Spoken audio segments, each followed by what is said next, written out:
بسم اللہ الرحمن الرحیم۔ سوال کرنے والا پانچویں امام کی موجودگی میں سوال کرتا ہے چھٹے امام سے۔ چھٹے امام ابھی ظاہر دنیا کے لحاظ سے ابھی کم سن ہیں، غالباً 5 یا 7 سال کے تھے۔ آپ سے پوچھا گیا کہ مولا یہ بتائیے، یہ انسان کی ہنسی انسان کے جسم میں کس حصے سے متعلق ہوتی ہے؟ ہنستے سب ہیں، کس کو پتا ہے کہ چہرے سے ہنستے ہیں، دانتوں سے ہنستے ہیں کہ ہونٹوں سے ہنستے ہیں؟ ہنسی کا تعلق، سوال ایک تھا، امام نے جواب ایک نہیں دیا۔ ارشاد فرمایا عقل کا تعلق قلب سے ہے، تنفس کا تعلق پھیپڑے سے ہے، آنسو کا تعلق جگر سے ہے، ہنسنے کا تعلق تلی سے۔ صلوات پڑھے محمد و آل محمد۔ جب بات یہاں تک آپ پہنچی، خالی ایک جملہ آپ کی خدمت میں اور اب یہ سوال کبھی سوچئے گا کہ امام کی خدمت میں پوچھا گیا کہ مولا یہ بتائیے کہ ماں اگر اپنے بچے کو، شیر خوار بچے کو جو ماں کے ساتھ سوتا ہو، اگر لٹانا چاہے تو کون سے پہلو پر لٹائے زیادہ بہتر؟ لگا کر پہلو سے۔ امام نے ارشاد فرمایا کہ ماؤں کو چاہیے اپنے شیر خوار بچوں کو اپنے جسم کی قربت دیں۔ اللہ اکبر۔ ماں کا مقام کل میں نے آپ کی خدمت میں اشارتاً بیان تو کیا ہے۔ امام کے الفاظ کی لٹائیں اپنے بائیں پہلو کے ساتھ۔ اور جب یہ سوال کیا گیا بعد میں ایک ایسی شخصیت سے کہ جنہیں سرکاری سرپرستی میں امامت ملی تھی، کیا شان تھی! اللہ اکبر۔ کسی کو نشان حیدر ملتا ہے مگر شہادت کے بعد ملتا۔ صلوات پڑھے محمد و آل محمد۔ ان کو سرکاری طور پر امامت کا لقب دیا گیا۔ ان سے پوچھا گیا آپ بتائیے، کہنے لگے افضل ہے کہ ماؤں کو چاہیے کہ شیر خوار بچوں کو اپنے دائیں طرف پہلو کے ساتھ لگا کر لٹائیں۔ دائیں طرف کی اہمیت کیا! اللہ اکبر۔ وہ دائیں اور بائیں میں رہ گئے اور آئیں بائیں شائیں ہو گئے۔ وہ سمجھ رہے تھے شاید کہ ہر ایک مسئلے میں ایک ہی قیاس ہوتا ہے۔ انہیں کیا خبر تھی قیاس اور ہے، علم الہی اور ہے۔ کبھی کبھی تو ایسا بھی ہو جاتا تھا کہ جناب جو وہ کہتے ہیں کیونکہ وہ ان کی پہچان ہو گئی، اب کچھ اس کے الٹ کہو جو ہماری پہچان ہو جائے۔ تو اب یہ پتا چلا کہ شروع سے مزاج بنا ہے جو حق کہے اس کے خلاف چلو تاکہ اپنی پہچان الگ ہو جائے۔ تو اپنی پہچان الگ کرنے میں ایسا گئے کہ حق سے ہی چلے گئے۔ اس مسئلے کو دنیا کیا سمجھتی، لیکن بہرحال ریسرچ کرنے والے اداروں نے جب اس پر ریسرچ کیا اور کہتے ہیں کہ 70 ماؤں کا انتخاب کیا الگ الگ عنوانات سے، کہ پہلے 70 ماؤں کا انتخاب کیا کہ وہ اپنے بچوں کو لٹائیں سیدھے پہلو کے ساتھ، اور پھر رزلٹ دیکھا گیا کہ آیا ان کے بچے رات میں ماں کے اس پہلو کے ساتھ کتنا مطمئن سوئے۔ اور اس کے بعد سیکنڈ ٹائم پر پھر یہ ریسرچ کی گئی کہ وہ باقی 70 ماؤں کا انتخاب کرے اور پھر لٹایا گیا ان کو، بچوں کو ان کے بائیں پہلو کے ساتھ۔ سامنے نتیجہ آ گیا، نہ اس میں شیعت کا تعلق تھا نہ تعلق سنیت کا تھا، اس میں تو تعلق تحقیق کا تھا۔ تحقیق کا اپنا انداز الگ ہے، یہ مذہب سے مربوط نہیں ہے۔ رزلٹ یہ بنا کہ جو بچے لٹائے گئے ماں کے دائیں پہلو کے ساتھ وہ رات بھر بے چین رہے، جو لٹائے گئے ماں کے بائیں پہلو کے ساتھ وہ رات بھر اطمینان کی نیند سوتے رہے۔ پتا چلا اگر دنیا میں چین کی نیند سونا ہو تو جعفری ہو جاؤ۔ دائیں پہلو سے کو لٹایا گیا بچوں کو، وہ رات بھر پریشان رہے۔ مسئلہ کیا تھا؟ کیا مسئلہ یہ تھا کہ چونکہ بچہ شکم مادر میں جب رہتا ہے تو اس سے جو خدا کی طرف سے موسیقی ملتی ہے، میوزک ملتا ہے، وہ ہے ماں کے دل کی آواز، وہ ٹک ٹک ٹک کا۔ اللہ اکبر۔ اگر کوئی ماں ہو ادھر ادھر والی تو خالی ٹک ٹک ہے، ٹک ٹاک کی طرح سے۔ اور ہو علی والی تو اس کی دھڑکن میں علی ہے. سلامت خدا آپ کو ہمیشہ شاد و آباد رکھے کہ یہ حقیقت ہے کہ آل محمد کے علوم کو کتابوں میں پڑھ لینا کافی نہیں ہے. جیسے جیسے دنیا کی تعلیمی صلاحیت بالغ ہوتی جائے گی، جب نابالغی ختم ہوگی تو آل محمد کے در کی چوکھٹ سمجھ میں آنا شروع ہوگی. آل محمد نہیں، آل محمد کے در کی چوکھٹ.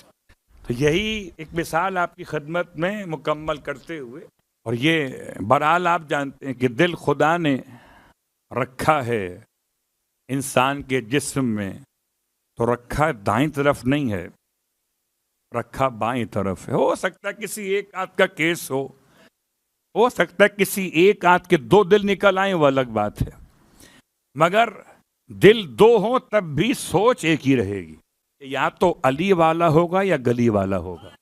علم معصوم کی بے انتہا مثالیں چھٹے امام کی بارگاہ سے. اور چونکہ کل آپ کی خدمت میں ایک دعا پانچویں امام کی پہنچا کر گیا تھا، تو اگر اجازت ہو تو ایک اور دعا پہنچا دوں، اس لیے کہ میں پھر کہتا ہوں اپنی خدمت میں کہ دوا اپنے مقام پر رکھیے گا تاکہ ڈاکٹرز کا روزگار ختم نہ ہو جائے، اور شفا اپنے مقام پر رکھیے گا. روایت پڑھ رہا ہوں آپ کی خدمت میں، اور سب سے خطرناک تکلیف اس میں چین نہیں پڑتا. میں نے کل ایک اشارہ کیا تھا کہ سب سے خطرناک انسان کی پرابلم، بیماری، جس میں اس کا مذاق اڑایا جاتا ہے. تو کل میں نے سورہ الحشر کی آیت نمبر 21 سے آیت نمبر 24 تک، کسی نے مجھ سے بعد میں پوچھا نہیں، میں خود بتا دیتا ہوں کہ کتنی بار پڑھنی چاہیے. تو چونکہ روایت میں تعداد نہیں ہے، اس کا مطلب ہے لا تعداد. اس کا سماعت کا مسئلہ ہو، وہ ان آیات کو اپنے کانوں پر ہاتھ رکھ کے جتنا پڑھ سکتا ہو تو کم از کم ایک بار تو پڑھے گا ہی. اب اس کے بعد جتنا پڑھ سکتا ہو، جتنا پڑھا لکھا ہو جائے اتنا اچھا ہو جائے. یہ سارے خدا کے نام ہیں ان آیتوں میں، اور کیا خبر کس وقت میں کیفیت تبدیل ہو جائے. بہت غور کیجیے گا، کبھی کبھی تکرار انسان کے لیے شاید تبدیلی مزاج کا باعث ہو جاتی ہے. کبھی دعا پڑھی روئے بغیر، کبھی دعا پڑھی سمجھے بغیر، کبھی دعا پڑھی روتے ہوئے، کبھی دعا پڑھی گڑ گڑاتے ہوئے. تو ساری دعاؤں کے اثر برابر تو نہیں ہوں گے. کبھی دل دکھا ہوا ہو، کبھی چوٹ لگی ہوئی ہو، تو انداز دعا کا بدل جاتا ہے. کیونکہ معصوم کی بارگاہ سے فگر نہیں آئی تھی، اس لیے میں نے روایت کے لحاظ سے فگر بیان نہیں کی تھی. اب اگلا مسئلہ امام کی بارگاہ مقدس سے، اور وہ کہ اگر انسان کے دانت میں درد ہو تو اسے کیا پڑھنا چاہیے.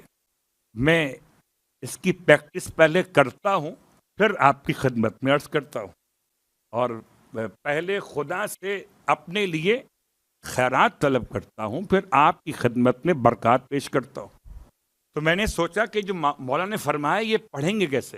کیا پتا ہے مولانا نے فرمایا جب دانت میں درد ہو اور رات کے کسی پہر میں اٹھ جائے، ڈاکٹر صاحب تو ملیں گے آپ کو ٹائم کے اوپر، کیا کریں گے. اور ہر گھر میں تو یہ والی پین کلر ہوتی بھی نہیں ہے، کیا کریں گے. تو امام نے ارشاد فرمایا سورہ الحمد، فاتحہ پڑھ دیں دانت کی، سورہ الحمد، سورہ توحید، سورہ اخلاص، سورہ انا انزلنا، سورہ قدر، اور سورہ نمل کی آیت نمبر 88 نمبر کی آیت.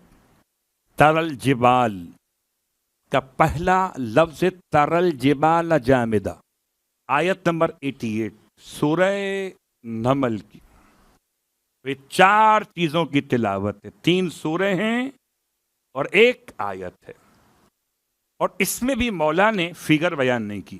اس کا مطلب ہے کہ اس کو کم از کم 1 بار تو پڑھنا ہی پڑھنا ہے. مگر امام فرماتے ہیں کہ اس کو درد کے مقام پر ہاتھ رکھ کے پڑھو.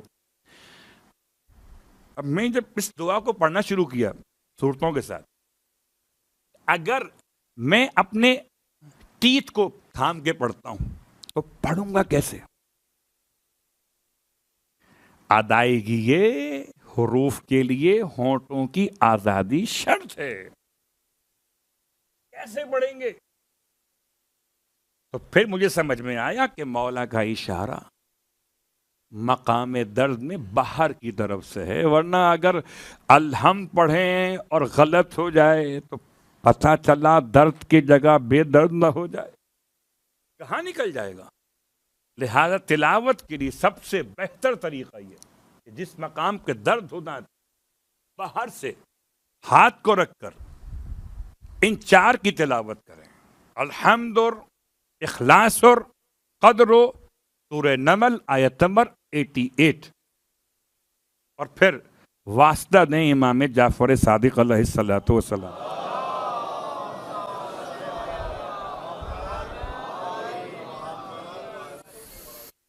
شفا آل محمد کے در کی خیرات کا نام ہے. شفا بھی ان کے در کی خیرات ہے، شفاعت بھی ان کے در کی خیرات ہے. نہ شفا کہیں اور سے، نہ شفاعت کہیں اور سے ہے. اور سلسلہ مکمل کرتے ہوئے خالی حلم امام کا ایک جملہ آپ کی خدمت میں پیش کر دوں. امام نماز پڑھ رہے تھے، مسجد نبوی کا واقعہ ہے غالباً، اور ایسے میں کوئی حج پہ جا رہا تھا یا واپس آیا تھا، حاجی صاحب تھے، وہ بھی نماز پڑھ رہے تھے. اور حاجی نماز تمام کی تو پوری مسجد میں سوائے چھٹے امام کی کوئی نہیں تھا، اور چھٹے امام کو کوئی پہچانتا نہ تھا باہر سے آنے والا. کیا مطلب؟ کہ امام کے پروٹوکول نہیں ہوتے تھے. آج کل تو کیا جملہ استعمال کروں، کچھ نہیں کہہ سکتے سوائے درد دل کیا، کہ جنہیں ہم معیار سمجھتے ہیں کہ یہ آل محمد کی بارگاہ سے اگر بیان کرتے ہیں تو عمل خود بھی تو کرتے ہوں گے. کس بات کا خوف ہے؟ موت کا خوف ہے. تو جس کی موت آئی نہ ہو اس کی موت کوئی لا نہیں سکتا، اور جس کی موت آ گئی ہو یہ کوئی ٹال نہیں سکتا. اگر یہ فلسفہ سمجھ میں آ جاتا تو شاید سیرت پیش کرنے میں آسانی ہو جاتی. میں نے کچھ بھی نہیں کہا کسی کے بارے میں اور سب کچھ کہہ دی. صلوات پڑھے محمد وآلہ محمد. اب یہ واقعہ مدینہ منورہ کی مسجد کا، یعنی چھٹے امام کا دور مقدس، امام اپنے زمانے کے حجت خدا. آپ سوچتے، ہم سوچتے کہ مولا کے چہرے کا نور سب اپنے مقام پر، لیکن پہچان ہر ایک کو نہیں ہوتی تھی. نماز پڑھ کے فارغ ہوئی ہے حاجی صاحب جہاں، اور اب انہوں نے سامان دیکھا تو دیکھا 1000 دینار کی ایک پاکٹ، ایک پاؤچ جس میں 1000 دینار تھے، 1000، وہ غائب ہے، مس. اس نے آؤ دیکھا نہ تاؤ، آپ نے لی ہے. اللہ اکبر. امام سے بد تہذیبی کرنے لگا کہ مسجد میں مولا کے علاوہ اور کوئی موجود نہیں تھا. اب مولا سمجھاتے کہ بھائی ایسا نہیں ہے، میں کون ہوں، میرا مقام کیا ہے، تلاشی لے لو. کچھ بھی نہیں. اسے اپنے ساتھ لیا چاہیے، اپنے گھر لے گیا، اور بیت الشرف سے 1000 دینار ایک نیا پیکٹ، ایک نیا پاؤچ اس کو لا کے دے دیا. مل گئے، چلا گیا. اب جب جس مسافر خانے میں رکا ہوا تھا جا کے اپنا سامان چیک کیا تو موجود تھے 1000 دینار کے وہ پیکٹ، اس کا اپنا والا وہ آلریڈی موجود تھا. وہ مسجد میں لے جانا بھول گیا. اب بڑا شرمندہ وہ واپس لے کر آیا پیکٹ مولا کی خدمت میں. کہتا مجھ سے غلطی ہو گئی، میں آپ کو پریشان کر بیٹھا، یہ تو میرے پاس تھا. امام نے ارشاد فرمایا ہم آل محمد جو دے دیا کرتے ہیں